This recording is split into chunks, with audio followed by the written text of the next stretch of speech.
Good afternoon. Good afternoon, everybody. Welcome to Paul's Monday Market Update number 222 for Monday, 20th of April 2026.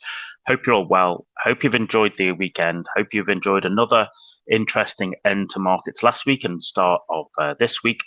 Lots for us to talk through and go through as always, and you're very welcome here. If you're joining us for the first time, the Monday Market Update is just that. It is me flying through as much as I can share with you in the next 30 minutes, looking at strength and weakness within FX indices and commodities markets. I look at some charts of interest that you might wish to add to your watch list, and then I look at the live markets themselves. It is not a signal service. It is not trade recommendations. It is just me sharing with you what I'm looking at the moment, which may be of relevance or interest to yourself in your own trading endeavors. As always, you are very welcome here. Just remember that you are always responsible for your own trading decisions.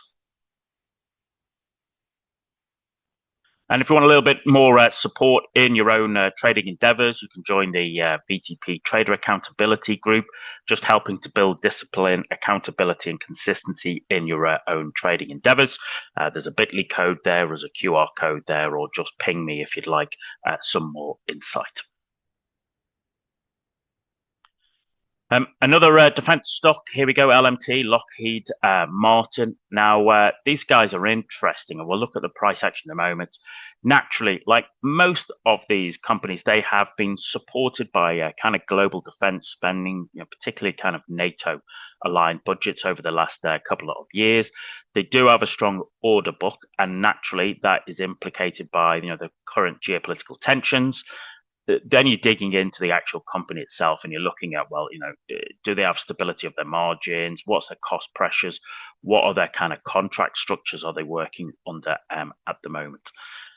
There will be lots of people who would see Lockheed Martin as a bit of a geopolitical hedge, all right? And not unsurprisingly, it tends to catch bids on escalation headlines, which, as you can see here, okay, is what gave us this, fabulous run from $450 all the way up here to just under $700. But interestingly, here Monday, 2nd of March, remember is the kind of it was the 28th of February, that kind of weekend was the start of operations in Iran, and really Lockheed Martin has been on a one-way ticket since then, hasn't it? From just under $700 to now south of $600, just running into that weekly 20-period moving average, which, to be fair, acted as really nice dynamic support here.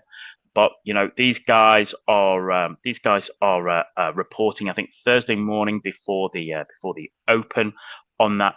Naturally, people will be interested to see, if there are good numbers, if there's good data. Does that help support it with the 20 and 600? Does it get it back up above 600? In which case, I'd be seeing that as bullish. But if we can't basically get back up above 600 and we slice through that 20, well, then I'll be looking for a much deeper retracement, much deeper.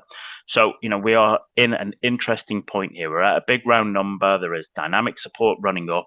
We have really had 1, 2, 3, 4, 5, 6, 7, 8 weeks. Okay, what is that? Six bearish weeks, one sort of, you might say bullish or reversal, which just failed. That has been the kind of the directory of travel there for the last couple of months. Does the earnings on Thursday arrest that, or does it accelerate it? Hence why it's on our list to keep an eye on.